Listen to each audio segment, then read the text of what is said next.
Hello mga ka-for-parent, ngayon ay maghahanda ako ng pagkain ng aking mga alaga at ito ang ipiprepare ko sa kanila ngayon para magkameron kayo ng idea kung ano-ano mga pinapakain ko sa kanila sa araw-araw kasi hindi pwedeng laging yun at yun ang ipapakain kasi magsasawa talaga yung ating mga aso. Yung kasama ko ngayon ay si Anshi. Ayan, piprepare ako ng pagkain nila. Panoorin nyo na lang yung aking video kung ano yung pagkain ihahanda ko sa kanila ngayon. Ayan, meron akong nilutong spam at hinihiwa ko ng maliliit para hindi naman mahirapan ngumuya yung aking mga alagang aso. At para hindi sila mahirapan sa pagtunaw, hinihiwa ko ng maliit. Ito ang ihahalo ko sa kanilang pagkain. Ayan, nilutuan ko sila ng longganisa. Tag-iisa sila, since anim na longganisa yung aking niluto. Pero ayan at yung aking pusa ay gustong makisalo. Hinihiwa ko ng maliliit para yan ang imimix ko doon sa aking inihandang kanin at dog food. Hindi ko inaaraw-araw na laging gulay para hindi sila nagsasawa. Pero dapat meron silang gulay at least ay 3 times a week. Ngayon, ito muna ang aking ipapakain sa kanila. Imimix ko doon sa aking hinandang kanin at dog food. Ay at ginanahan na si Mimi. Kinain na niya ng kinain. Pero okay lang naman kasi kasama yan sa budget. Kapag nagpiprepare ako ng pagkain ng aso, kasama talaga yang si Mimi. Kasi malaki din ang naitutulong sa amin ng pusang yan. Napakasipag manghuli ng mga daga at ipis. Nakalab na lab namin yan. Kaya kung anong kinakain namin, ganun din ang kinakain nila. Ayan at ito nga pala yung aking inilutong kanin. Para sa kanila talaga yan. May lutuan na talaga ako ng sinaing para sa aking mga doggy at ipiprepare ko na yung kanilang pagkain. Bumibili talaga ako ng bigas para sa aking mga aso. Kasi pag pure na dog food lang talaga hindi nila kakainin. Kasi gusto talaga nila yung pagkain namin. So kailangan imimix-mix ko na lang yung kanin sa dog food at saka sa ulam. Pero kailangan iba't iba yung pagkain ihahanda ko sa kanila araw-araw para hindi nagsasawa. Like katulad kahapon, ang hinanda ko sa kanila ay gulay. Pero may kahalo din na manok. Nung isang araw, hinandaan ko sila ng atay pero may gulay pa rin.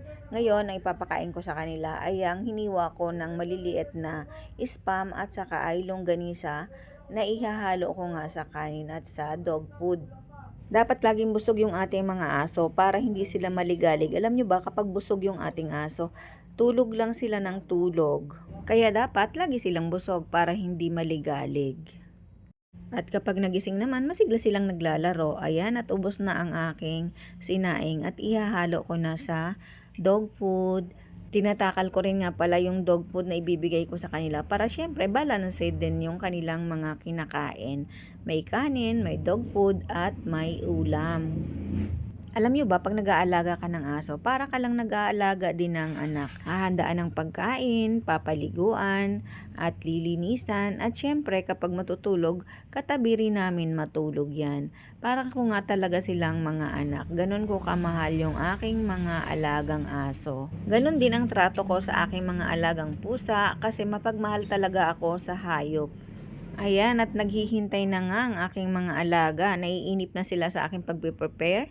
Ayan si Tokyo nakapanood sa aking paghahanda ng kanilang pagkain. At ito pa si Molly. O, tingin nyo, naghihintay sila na matapos yung aking ginagawa. Ganyan sila kapag ako ay nagpiprepare na ng kanilang pagkain. At kapag medyo gutom na yan, naku, maliligalig na yan. Kaya kailangan talaga agahan kong makapaghanda ng kanilang pagkain para hindi sila nag-iingay. Kapag busog ang aking mga alaga, tahimik ang bahay kasi nga tulog sila ng tulog. Tapos pagka nagising, masigla naman silang naglalaro. Kaya kailangan agahan ko ang pagpiprepare ng kanilang pagkain. Nilagyan ko lang nga pala ng isang mangkok na tubig yung ating hinahandang pagkain sa aking mga alaga para madali kong madurog yung kanin at yung dog food ay madali ding lalambot. At kailangan ko na talagang bilisan kasi naggiligalig na itong aking mga alaga. Ako'y naririndi na. Ang sakit kaya sa tenga kapag nagsabay-sabay silang nagtahulan. Kaya kailangan mahaba din ang pasensya mo kapag marami kang alagang aso. Dahil kapag nagsabay-sabay silang magtahulan, nako, ang sakit sa tenga at talagang maiirita ka kapag maikli ang iyong pasensya. At ihahalo ko na yung aking hiniwang spam at longganisa. para pampalasa doon sa kanilang pagkain. Siyempre, masarap ang amoy niyan dahil mabango yung kanilang ulam para ganado silang kumain.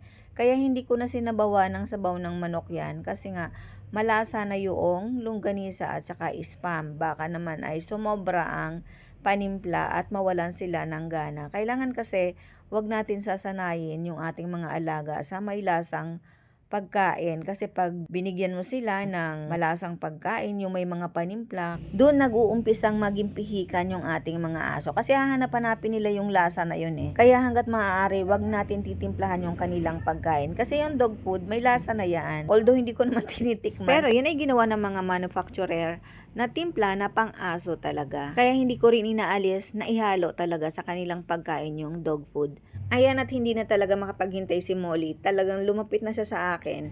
At yung ibang dabar cats ay tingnan nyo at nagliligalig na talaga. So kailangan na talaga nating bilisan para sila ay makakain na. Una ko na nga palang binigyan ng pagkain si Tokyo kasi malaki yon. Baka mamaya magselo siya kapag nagbibigay ako ng pagkain dito sa maliliit at talunin niya. Kaya inuuna ko talagang bigyan si Tokyo bago itong maliliit. At meron pa nga pala akong aso sa labas na nauna ko na ring bigyan para hindi sila magligalig at magtahulan ng sabay-sabay. Yun lang mga ka-for parents. Salamat sa panonood at kung nagustuhan nyo ang aking video for today, please like and share naman at kung hindi pa kayo nakasubscribe ay subscribe na sa aking channel.